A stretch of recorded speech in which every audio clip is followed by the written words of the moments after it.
कि हमारे बारे में पूछना है तो रूस से पूछो, हमारे बारे में पूछना है तो अमेरिका से पूछो कि हम कितने दिलेर हैं। तो क्या मजाल वो आपसे लड़े, उसके पास तो ना कोई टैंक है, ना कोई तोप है, ना कोई जहाज है। उन्होंने तो काम करके दिखाया है पूरे मुल्क में। देखे शहबाज शरीफ ने ऐसे ऐसे मंसूबे हैं। हमारे फौजियों की गर्दनें किसने उतार के फुटबॉल खेले थे ये बताएंगे? सुन रहा हूँ मैं आप पूरी बात मैंने नाम लिया उस्मान बुज़दार का। तो उस्मान बुज़दार अपने दौरे हुकूमत में अब वो हमारे कौमी तराने पे ये लोग खड़े नहीं होते, पाकिस्तान जिंदाबाद का नारा नहीं लगाते, तो फिर मेरा ख्याल है मार रहे हैं वो सही हो रहा है। नहीं, हमें आपको नहीं मार रहे। सर मैं आपको वीडियो दिखाता हूँ, अभी दिखा देता हूँ कि जो हमारे फौजी चाइना 50 साल में अब अमेरिका से आगे जाने की बातें कर रहा है, तो फिर खान साहब ने अक़वाम मुत्तहिदा में ये बात की थी और उसके बाद जो है नहीं, वो आप जब किसी का नाम लेते हैं तो फिर मेरा ख्याल उनकी बात करनी चाहिए। पीके के पठान थे, उनने अपना असला बंदूकें उठाई, बॉर्डर पे चले गए, उन्होंने कहा बताएं सर हम अपनी पाक फौज क्या करेंगे। तो उसने बड़ी अच्छी सुहेल ने कहा कि हम सारे ही दहशतगर्द हैं क्योंकि हम सबके खिलाफ जो है ना। अमीन गंडापुर ने भी अपना आखिरी खिताब कर लिया है। तो क्या उनके हवाले सीएम है मरियम नवाज साहबा 100 से ज्यादा जो है उनने ऐसे मंसूबे हैं जो गरीबों के। किसने कहा दोबारा बात करें? ये बाजवा ने और खान साहब के दौरे बगराम एयरपोर्ट पे ध्यान में रखिएगा कि बगराम अमेरिका क्या चाहता है, बगराम लेना और बगराम शहीद हो। मैं दोनों को शहीद कहूंगा कि दे आर मुस्लिम। या लफ्ज ही ना इस्तेमाल करें कि हमारी कैजुअलिटीज भी हुई, उधर भी कैजुअलिटीज।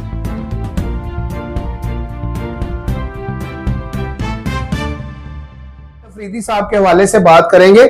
सुहेल अफरीदी साहब जो है जी के अब यह लेके केपीके के वजीर आला बन चुके हैं और कम उम्र 36 साल जी, 36 साल उनकी उम्र है। और कह लें कि जो पीटीआई की जो उनने वोटें ली हैं वो तकरीबन जो है असेंबली से 90 वोटें ली हैं और 90 वोटों के साथ वो अब कह लें कि वजीर आला आप बन चुके हैं। और अली अमीन गंडापुर ने भी अपना आखिरी खिताब कर लिया है। तो क्या उनके हवाले से क्या बताना चाहेंगे, कैसे बनने ये डिलीवर कर पाएंगे? देखिए, मैं बिल्कुल सबसे पहले पाकिस्तान तहरीक इंसाफ के तमाम वर्कर सपोर्टर्स और हर जमहूरियत पसंद को दिल की गहराइयों से मुबारकबाद पेश करता हूं कि जमहूरी तरीके से एक सीएम साहब ने रुखसत हो गए हैं और दूसरे सीएम जो कि सुहेल अफरीदी साहब हैं जिनका ताल्लुक जो है जिला खैबर साहब का फाटा से है और उनकी उम्र भी 36 साल है और पहली दफा पीके 70 से इलेक्ट होकर सूबाई असेंबली में आए थे और उनका जो ताल्लुक है वो इंसाफ फेडरेशन से था। और फिर इंसाफ फेडरेशन से आप अंदाजा लगा लीजिए एक पॉइंट ऑफ व्यू पे कि जनाब इमरान खान ने बहुत सी चीजें पाकिस्तान में चेंज की है, वो एक ट्रेंड भी है। और ट्रेंड क्या है, जो मोरूसियत है उसको इतना बड़ा डेंट पड़ा है कि अब अवाम की जो ओवरवेलमिंग मेजॉरिटी है 80-90% है वो मोरूसियत से तंग आ चुकी है, नफरत करती है, जिसका मुजाहरा 8 फरवरी 2024 को भी देखा।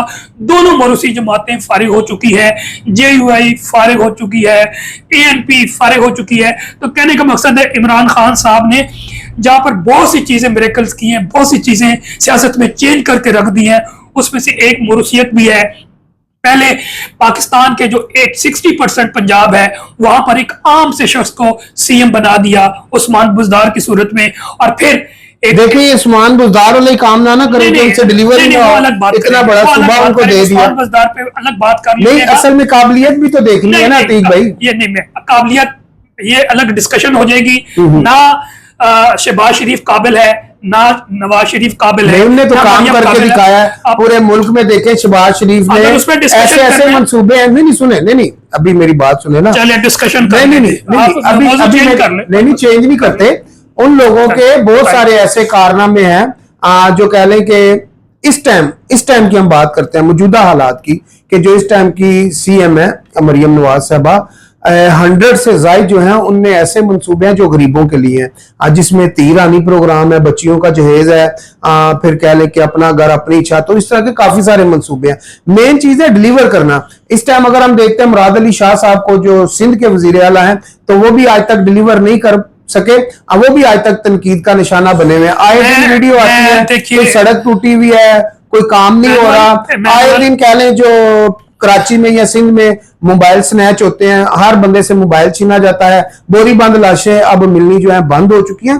काफी सारा फर्क आया है। और बलूचिस्तान की बात करते हैं तो आए दिन वहां पर भी कह लें कि दहशतगर्दी होती रहती है। तो अब ये जो नए सीएम आए हैं, मकसद ये बात करने का कि कोई भी शख्स है किसी भी मनसब पे बैठता है या किसी भी ओहदे पे जाता है तो वो उस काबिल है या नहीं है। आपने मैं ये बात इसलिए शुरू की है, आपने नाम लिया उस्मान बुज़दार का, तो उस्मान बुज़दार अपने दौरे हुकूमत में वो डिलीवर नहीं कर सकते। अच्छा मेरी बात सुनिए, आप बिल्कुल मौजूद नहीं, हमें जब हमने दो मौजू पे बात करनी है ना तो उसी पे रहना चाहिए। हाँ। उस्मान बुज़दार पे किसी दिन प्रोग्राम कर लेंगे, आप बेशक नेक्स्ट व्लॉग कर ले। उस्मान बुज़दार वर्सेस जो है ना आपके इन्होंने किया है ये 50 साल से नवाज शरीफ, ये शरीफ फैमिली और 50 साल से ज्यादा हो गए हैं इस जरदारी और पीपल्स पार्टी को। तो वो मुआवजा आपको कर लेंगे कि इन्हीं की वजह से आज पाकिस्तान में ना तालीम है, ना रोजगार है, ना आपको रोटी है, ना कपड़ा है, ना अमन आमा है, ना बुनियादी हकूक है, ना आपकी एक्सपोर्ट है। जो फॉरेन कंपनीज पाकिस्तान से भाग रही हैं, पाकिस्तान के पास पैसा नहीं है। पूरी दुनिया में देख लें 50 साल में कैसी कैसी रिफॉर्मेशन या ट्रांजिशन हुई है। इंडिया कहां से कहां 20 से 30 साल में चला गया, चाइना 50 साल में अब अमेरिका से आगे जाने की बातें कर रहा है। तो फिर इंशाल्लाह किसी मुआवजा करेंगे। तो ये लोगों ने आप लोगों को लूटा है, आप लोगों को खाया है, आपको तबाह करके। नवाज शरीफ 80s में कुछ भी नहीं था, इसकी फैमिली कुछ नहीं थी, इसमें करें अलग डिस्कशन हो जाएगी। तो मैं मोरूसियत पे आ रहा हूं, जहां पर इमरान खान साहब ने बेशुमार चीजें चेंज की हैं, वहां पर मोरूसियत को डेंट पहुंचाया और ऐसा डेंट पहुंचाया है कि लोग अब नफरत करते हैं। और फिर केपीके में एक आम सा नौजवान को सीएम बना दिया है। अब आप क्या कह रहे हैं कि आगे क्या होने वाला है, डिलीवर कर पाएगा क्या नहीं? उसमें आपको मालूम है कि इस वक्त पाकिस्तान में ताकतवर काबिज है, वो किसी तरह भी केपीके में पीटीआई की हुकूमत को कामयाब होने नहीं देगा। ताकतवर तबके की अगर आप बात करते हैं वो तो शुरू से काबिज है। नहीं सर, किसका चली आज तक? ना नवाज शरीफ की चली, जब मर्जी नवाज शरीफ को 3 दफा प्राइम मिनिस्टर बने उठाकर नीचे फेंक दिया। ठीक है जी, इमरान खान वजीर आज़म बनता उठाकर नीचे फेंक दिया। ताकतवर तबका हर दौर में रहा है। ठीक है, अगर आज की बात करते हैं तो आज भी ताकतवर तबका यहां पर मौजूद है। मैं फिर आपसे अर्ज करूंगा कि 78 सालों से ताकतवर तबका मौजूद है, लेकिन कहीं ना कहीं डेंसिटी जो है ना, फिर हम इनको बुरा नहीं ना कह सकते। नहीं आप सारा कंट्रोल ही उनके पास है। मैं कब कह रहा हूँ ये सारा, देखिए अगर इस वाले से कहूंगा तो ये नेक्सस है, ये कार्टेलाइजेशन। आप बहस किसी और तरफ ले जा रहे हैं। नहीं, वो आप जब किसी का नाम लेते हैं तो मैं आपको बता रहा हूँ, फिर मैं आपको बता रहा हूँ कि एक शख्स कभी भी नहीं लूटता, वो एक कार्टेलाइजेशन होती है, एक पूरी एक आपकी चेन होती है। अच्छा। मिसाल के तौर पर एक माफिया है, तो माफिया एक बंदे का नाम नहीं, पूरी टीम होती है। शार्ट कट में बताया, पूरी टीम होती है। यही आपको फिर आप चेंज करके टॉपिक तो ताकतवर तबके, लेकिन बॉस तो वही होता है ना। तो वही मैं कह रहा हूँ ना, बॉस तो वही है, बॉस तो वही है। लेकिन उसके साथ हमारी अदलिया भी मौजूद है, हमारे सियासी माफिया ये मोरूसियत वाले भी हैं। उसके अलावा जो है हमारे इंतजामी है, ब्यूरोक्रेसी है, और फिर इसके साथ वो सारी ताकतें मिल के कंट्रोल करती हैं पूरी टीम 99%। तो ये अलग डिस्कशन है। मुख्तसर ये है कि सुहेल आफरीदी का बैकग्राउंड बिल्कुल नौजवान है, उनका कोई ऐसी चीज नहीं है। बड़ी इन्होंने कोशिश की कि जनाब ये स्मगलर है, ये जनाब मोबाइल बेचने वाला है।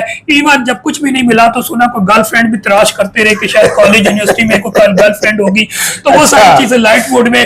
फिर ये बड़े बड़े जो सियासी बनते, हालांकि वो इंतहाई छोटे छोटे कद के, कमर जमान पैरा जैसे लोग, और बेशुमार बयानात आपके सामने, मैं उसमें नहीं जाना चाहता। वो कहते हैं कि इनका एक्सपीरियंस नहीं है। तो बड़ी अच्छी किसी ने कहा कि यार ये लोग जो है ये डायपर बदलते रहे हैं बिलावल भुट्टो के, और फिर जो है ना आज तक वही है। अब बिलावल भुट्टो इनको लीडर है। इसी तरह बीबी मरियम को गोद में खिलाते रहे हैं परवेज रशीद जैसे लोग, अब जो है ना उनके पीछे हाथ बांध कर खड़े होते हैं। तो ये लोग जो है मोरूसियत की पैदावार है। ये लोग अपनी चंद रोटी के लिए अपना ईमान भी बेचते हैं, हर शय बेचते हैं। तो मुख्तसर ये है कि इट्स गुड चेंज। और ताकतवर तबके की जो बात की है, अच्छा मुझे ना एक सवाल मुझे भूल जाएगा, प्लस है ये सुहेल अफरीदी साहब के ऊपर कोई केसेस वगैरह भी चल रहे हैं इस्लामाबाद में? और पाकिस्तान में तो इस वक्त उसने बड़ी अच्छी बात की कि आप दहशतगर्दी के खिलाफ क्या करेंगे।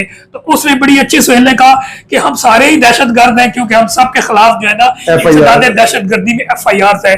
मैं बैठा हूं, मैं एक वकील हूं, सुप्रीम कोर्ट के बाहर खड़े हैं, उन्होंने ATA लगा दिया, मेरे खिलाफ भी है, तो मैं भी दहशतगर्द हूं। तो कहने का मकसद है कि पाकिस्तान तहरीक इंसाफ का बंदा हो और उसने 2 लफ्ज कहे हो या कहीं मीटिंग गया हो और उस पे दहशतगर्दी का पर्चा ना हो, ये पॉसिबल ही नहीं है। That's what I am saying कि ये वक्त 78 सालों में कभी भी 3.5 साल में नहीं आया।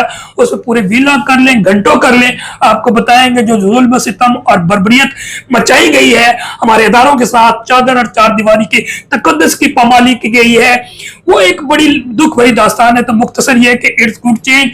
आप उसको चैलेंजेस बहुत से हैं, क्योंकि अमेरिका के बिहाफ पे ताकतवर तबका अमेरिका के बिहाफ पे बहुत कुछ पाकिस्तान में करना चाहता है, अफगानिस्तान में जंग लगाना चाहता है। 40,000 जंग लगी ना अफगानिस्तान में, और 40,000 फाटा में लोग लेकर आए। अब सबके सामने आ गया कि ये जुलाई 2022 की बात है, वहां पर ये जो रिजीम चेंज भाई एक और चीज आपसे शेयर कर दूं नाज़रीन, 2 दिन पहले जब अफगानिस्तान और पाकिस्तान की झड़पें होती हैं और जो कह लें KPK के पठान थे, उनने अपना असला बंदूकें उठाई, बॉर्डर पे चले गए। उन्होंने कहा बताएं सर, हम अपनी पाक फौज के साथ हैं और पाक फौज के साथ खड़े हैं, आप हमें बताएं, हमारी ड्यूटियां लगाएं, कहां कहां पर हमने खड़ा होना है। तो उस दिन कह लें कि हमारा भी सीना खुशी से चौड़ा हो गया कि यार जो खैबर पख्तूनख्वा जो पख्तून है वो अपनी फौज के साथ खड़े हैं। जी जी, ऐसी ये सारी अफवाहें हैं, बहुत सी चीजें। और मेरे भाई, आप किससे लड़ रहे हैं? ये अब आप आगे अफगानिस्तान पे, तो अफगानिस्तान से लड़ रहे हैं। मैं कह रहा हूं अफगानिस्तान ने तो मारा है, उसने तो अटैक किया, फिर आगे ऐसा जवाबी कार्रवाई हुआ। अच्छा, ये प्रोपेगेंडा है सारा। अच्छा, पाकिस्तान ने पहले दोस्त बनाए। ये देखें, अगर ये पूरी तारीख में जाएंगे तो 1970 से यह कहानी शुरू हुई है, जब गुलबदीन हिकमतयार खान जैसे लोगों को इकट्ठा किया गया, यहाँ पर ट्रेनिंग दी गई। ये तो हर चीज आपके जनरल, रिटायर्ड जनरल बताते हैं, आपके पॉलिटिकल एनालिस्ट बताते हैं, साफी हजरात बनाते हैं। तो इन्होंने ही फिर अफगान में रशियन वार लड़ी अमेरिका के ब्याह पे डॉलर्स के लिए, वो पूरी लंबी कहानी है। और उसमें क्या किया, उसके बाद जनाब इनको मुजाहिदीन बनाया गया और पख्तूनों को ज्यादा बनाया गया, क्योंकि पंजाब में से भी थी, लेकिन पख्तूनख्वा वो मरकज बना, वहां पर ट्रेनिंग दी गई, उनको मुजाहिद बनाया गया। और फिर जब अमेरिका छोड़ के चला गया, फिर पाकिस्तानी ISI ने उसको तालिबान में कन्वर्ट करके जाके वहां पर कब्जा किया। और फिर उसके बाद 9/11 के बाद ये दहशतगर्द हो गए, तालिबान बन गए, और फिर दोबारा जो है आज वो खारिज बन गए। तो मुख्तसर ये है कि उसके बाद जो है ये जो बात है, इमरान खान साहब ने अक़वाम मुत्तहिदा में ये बात की थी, और उसके बाद जो है पाकिस्तान पे काफी उंगलियां भी उठी हैं। अफगानिस्तान के साथ गलत हो रहा है। अच्छा, ये हमारे वो हमें मार रहे हैं, वो सही हो रहा है? नहीं, हमें आपको नहीं मार रहे। मैं आपको सर, मैं आपको वीडियो दिखाता हूँ, अभी दिखा देता हूँ कि जो हमारे फौजी गाड़ियों में मरे पड़े हुए हैं, जमीन पे मरे हुए हैं, उनको ऊपर से ठुड्डे मार रहे हैं। गर्दनों, हमारे फौजियों की गर्दनें किसने उतार के फुटबॉल खेले थे, ये बताएंगे? सुन रहा हूँ मैं, आप पूरी बात ही नहीं, आप बोले।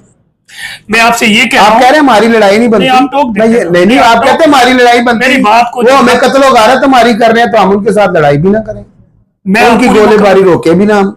आप सुन तो लेना। जी बोले दे रहा हूँ ना। हाँ, बोले। जब इमरान खान की हुकूमत थी, हम लोग वहां पर गए, बड़ा राय था, कहां पर? इंडिया में। ये ध्यान रखिएगा, इंडिया आपको सुबकी हुई थी, अमेरिका को रंज हुआ था, तो पाकिस्तान उस वक्त एक विक्टोरियस के तौर पे सामने आया सही। और अफगान तालिबान हमारे भाई बन गए, वो कहते हैं हमारे भाई हैं। फिर जब रिजीम चेंज हुई और रिजीम चेंज इंटरनेशनल एस्टेब्लिशमेंट ने करवाई, वो अपने ऑब्जेक्टिव्स जो है 3.5 साल में करती आई है। और ये भी उसके साथ मिला के देखें, अफगानिस्तान की क्या मजाल वो आपसे लड़े, उसके पास तो ना कोई टैंक है, ना कोई तोप है, ना कोई जहाज है। बिल्कुल यही बात है सर, मैं आपको बता रहा हूँ ना। तो कल वो उनके जो वजीर खारजा वो इंडिया में जाके ये कह रहे थे, सुने ना, सुन तो ले, वजीर खारजा साहब कह रहे हैं कि हमारे बारे में पूछना है तो रूस से पूछो, हमारे बारे में पूछना है तो अमेरिका से पूछो कि हम कितने दलेर है, तुम क्या हो। यही सुने, तो वो फिर बता दिया पाकिस्तान ने। नहीं बताया यार, आप बात तो सुन लेना। हाँ, बोले। बता ही नहीं रहे। अभी मैं रिदम में इसमें आपने देखे रोक दिया, मैंने वहीं से शुरू करना, वहां से शुरू करें, वहां से करें। मैं आपको दोस्त बनाया, फिर उसके बाद जब ये रिजीम चेंज हुई, फिर आहिस्ता आहिस्ता आपने देखा कि ये लोगों ने उनको दुश्मन बनाना शुरू कर दिया और नैरेटिव बिल्ड करना शुरू किया कि अफगानिस्तान हमारा दोस्त नहीं, हमारा दुश्मन है।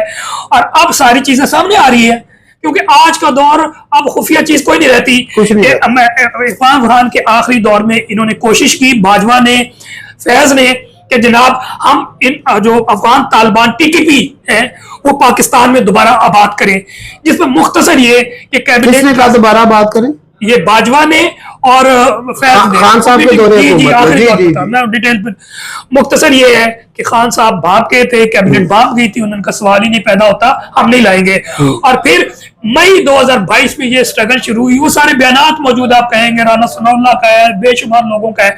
और मुख्तसर ये है कि 40,000 से ज्यादा टीटीपी को यहाँ पर आबाद किया गया। कहां पर? जो आज मौजूदा फाटा है उस एरियाज में किया गया।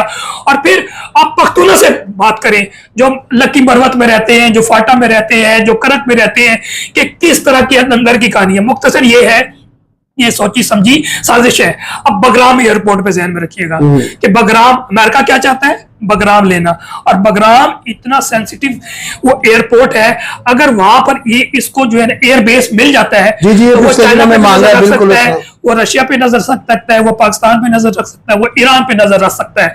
तो मुख्तसर ये है कि उनको वो अमेरिका इस्तेमाल करना चाहता है और अफगानिस्तान को जंग में धकेल के रिजीम चेंज करना चाहता है। और उसमें भी उसने ये बात की जो आपने ज़बीउल्लाह का बयान दिया है, उसने कहा ये रिजीम चेंज करना चाहते हैं। अब आ जाते हैं कि किसने किया। मुख्तसर, मैं डिटेल में नहीं जाना चाहता। अटैक किसने किया काबुल पे? पहले आप बताएं। पाकिस्तान ने किया ना। फजाइया ने अटैक किया और ड्रोन के साथ किया। 2 रोज कबल काबुल में पहली दफा तारीख में हुआ। और अफगानिस्तान, आप कह रहे हैं ना, वाकई अफगानिस्तान ने ब्रिटिश को भी शिकस्त दी, ये हिस्ट्री है, उसको बताने की जरूरत है। उसने रशिया को भी शिकस्त दी, उसने अमेरिका को भी शिकस्त दी। तो हम किस खेत की बोली है?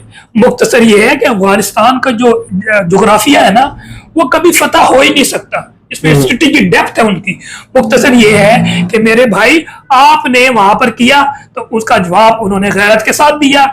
हमारे जवान शहीद हो या उनके जवान शहीद हो, मैं दोनों को शहीद कहूंगा, अगर दे आर मुस्लिम, या लफ्ज ही ना इस्तेमाल करें कि हमारी कैजुअलिटीज भी हुई, उधर भी कैजुअलिटीज हुई।